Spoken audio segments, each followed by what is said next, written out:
홍상수 감독의 극장전이 오늘 11일 프랑스 칸에서 개막하는 제58회 칸 국제영화제 공식 경쟁 부문에 초청이 됐습니다. 이 극장전의 이번 초청은 영화제를 일주일 앞둔 지난 4일에 전격적으로 이루어진 깜짝 초청이어서 더 많은 관심을 모으고 있는데요. 극장전 과연 어떤 영화인지 필름 2.0 한승희 기자와 함께 알아보겠습니다. 어서 오십시오. 네, 안녕하세요. 네, 반갑습니다. 근데 극장전이 일단 제목이 어떤 뜻인지 굉장히 궁금해요. 무슨 심청전이나 뭐 이런 한국적인 그런 제목 같기도 하고. 전래동화의 전은 아니고요. 네. 네. 극장 앞이라는 뜻입니다. 아, 그래요? 극장에 앞전자를 붙여서 만든 제목인데요. 굉장히 좀 독특하면서도 알고 보면 간단한 내용인데 특이하게 들리는 제목이죠. 그러네요. 사실 홍상수 감독은 그 제목 짓기의 달인입니다. 매번 이렇게 특이한 제목을 지어놓고 이 영화 어떤 영화일까 기대를 하게 만드는 그런 부분이 있는 것 같습니다. 제가 쭉 한번 읊어볼까요? 데뷔작이 돼지가 우물에 빠진 날이었습니다. 두 번째 영화는 강원도의 힘이었고요. 세 번째 영화는 오수정이었습니다. 네 번째 영화가 생활의 발견이었고요. 지난해 개봉했었던 다섯 번째 영화가 여자는 남자의 미래다였습니다. 지금은 좀 익숙한데요. 신작 발표를 할 때마다 깜짝깜짝 이렇게 놀랄 정도로 특이한 영화 제목으로서 좀 특이한 부분이 많았던 것 같습니다. 그렇습니다. 그 돼지가 우물에 빠진 날도 처음엔 제목이 그렇게 심상치가 않다고 생각했잖아요. 이런 제목을 짓는 게 흔하지 않는 일이었기 때문에 지금 좀 익숙해진 것 같습니다. 극장전, 극장 앞이라는 뜻인데요. 뭐 제목이 처음엔 이상하다 생각이 들지만 어떤 내용인지 또 궁금해집니다. 일단 이제 뭐 극장전을 소개해 드리자면요. 극장 앞에서 영화가 벌어지는 일이기 때문에 극장전이라는 그런 제목을 지었습니다. 어떤 일이 벌어지나요? 그 김상경 씨가 그 남자 주인공 동수를 출연을 하는데요. 동수는 그 서울의 한 극장에서 영화를 보고 나오게 됩니다. 사실 동수는 영화를 보는 그냥 일반적인 관객이 아니라요. 그 영화 감독 지망생인데 10년 동안 영화를 지금 못 만들고 있습니다. 그러던 어느 날 선배가 그 연출한 영화를 보게 되고요. 그 연출한 영화에서 여주인공으로 출연했던 엄지연 씨죠. 영실이란 배우에게 이렇게 홀딱 반하게 되는데요. 영화가 끝나고 극장 앞을 나왔는데 그 영실이라는 그 여자를 만나게 됩니다. 얼마나 이렇게 당황스러웠겠습니까? 그래서 그 영실에게 야릇한 감정을 느끼게 되면서 그 영실의 뒤를 따라가는 그런 종류의 이야기입니다. 정말 특이한 상황이네요.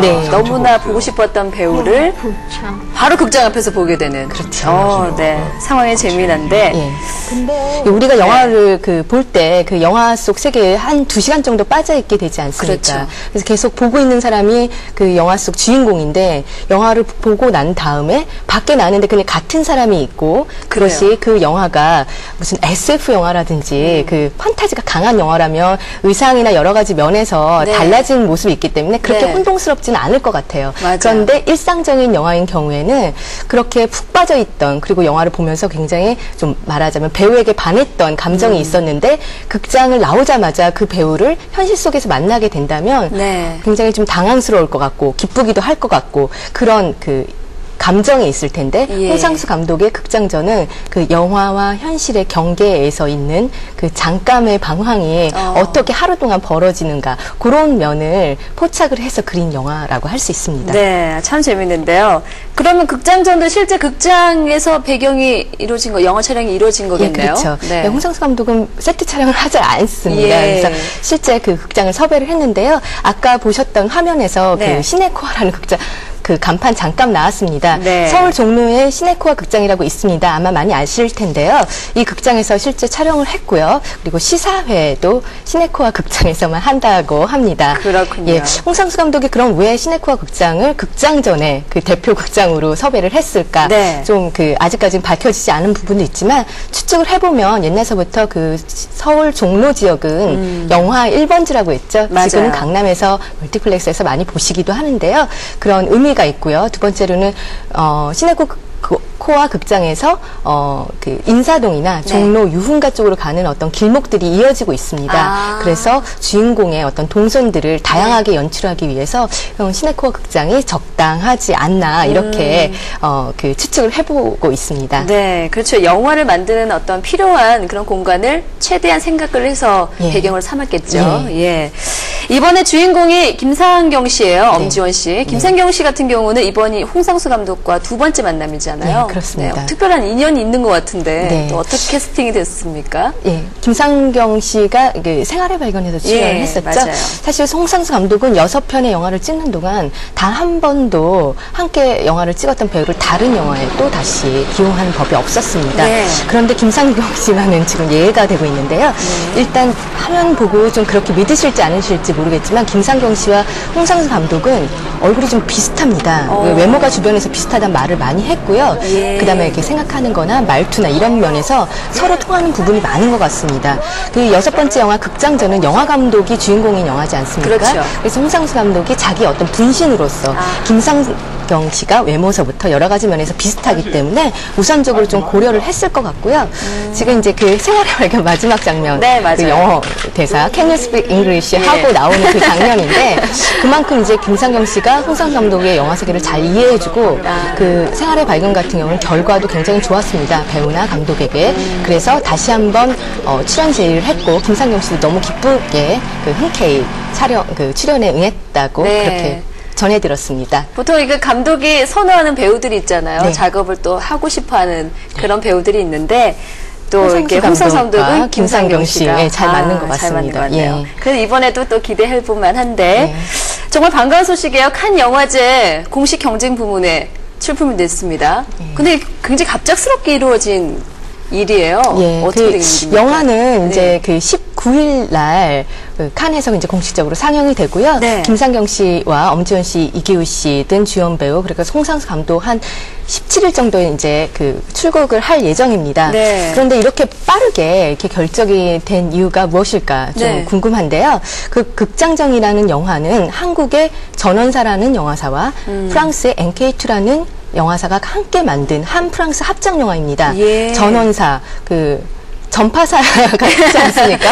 그 영화사 이름이 전원사인데요. 이 영화사의 그 대표가 홍상수 감독입니다. 홍상수 감독이 그동안은 기존의 한국 영화사에서 영화를 만들다가 이번 영화, 6번째 영화는 스스로 이제 영화사를 차려서 그 영화를 만들게 되는데 또 영화사 이름도 특이하게 지었죠. 전원사. 근데 그 프랑스의 NK2 같이 공동 제작한 그 회사는 프랑스에서 좀 그 예술 영화 쪽으로는 굉장히 영향력이 있는 회사입니다.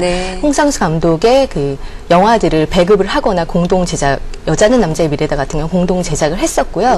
사실 이 영화가 일정, 그 촬영 일정이라든지 완성되는 일정이 좀 빡빡해서 칸은 포기하고 베니스 영화제 고려하고 있다. 이렇게 얘기가 나갔었는데 전체 완성되지 않은 그 편집본을 칸 영화제 집행위원장에게 NK2에서 이렇게 보여주게 됩니다. 근데 그 집행위원장이 워낙 홍상수 감독을 좋아하고 영화에 대해서도 확신을 가져서 21번째 엔트리로 칸 티켓을 거머쥐게 됐습니다. 그렇군요. 아주 반가운 소식입니다. 그럼 이번 칸 영화제 그 배우 김상경 씨도 같이 가는 거죠?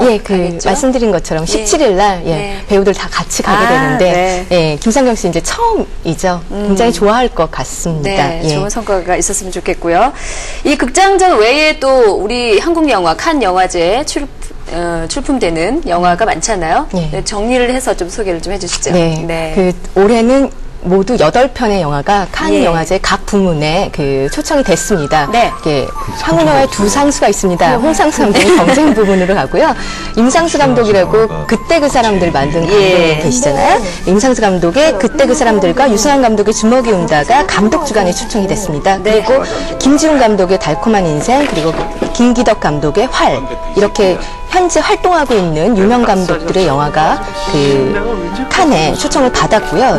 이 외에도 신민영 감독의 단편 영화 조금만 덜한 영화가 있고요. 그다음에 정창화 감독, 임권택 감독님의 사수입니다. 그 굉장히 그 유명하신 옛날 원로 감독인데요. 이분이 1973년도에 만들었던 죽음의 5손가락의 클래식 부문에 초청이 됐습니다. 그리고 조선족 감독 장률, 장률의 망종이라는 영화 가는데요. 망종 영화는 그 한국과 중국이 같이 만든 영화고요. 감독이 조선족 출신이고 네. 그 연변대학교에서 중국 문학사를 가르치던 굉장히 특이한 이력의 감독입니다. 네. 이렇게 해서 모두 한국 국적을 따질 수 있다면 8편. 예. 네. 예년에 비해서 뭐 적지 않고 많은 그렇죠. 숫자라고 볼 수 있겠죠. 경쟁 부문에 그 초청된 작품이 적어서 좀 예. 그렇지만 이제 영화제가 꼭 경연장만은 아니기 때문에 그렇죠. 여러 부문에서 또 여러 그 관객들과 여러 관계자들을 만나면은 네. 또 한국 영화에 대한 전체적인 관심들 꼭 상을 타느냐 아니냐보다 그런 그렇죠. 점에서는 좋을 것 같고요. 네. 사실 이제 홍상수 감독이 한국 영화 최초로 2년 연속 칸에 진출을 하게 되는 거거든요. 그렇죠. 그러니까 2년 연속으로 칸 경쟁 부문. 네.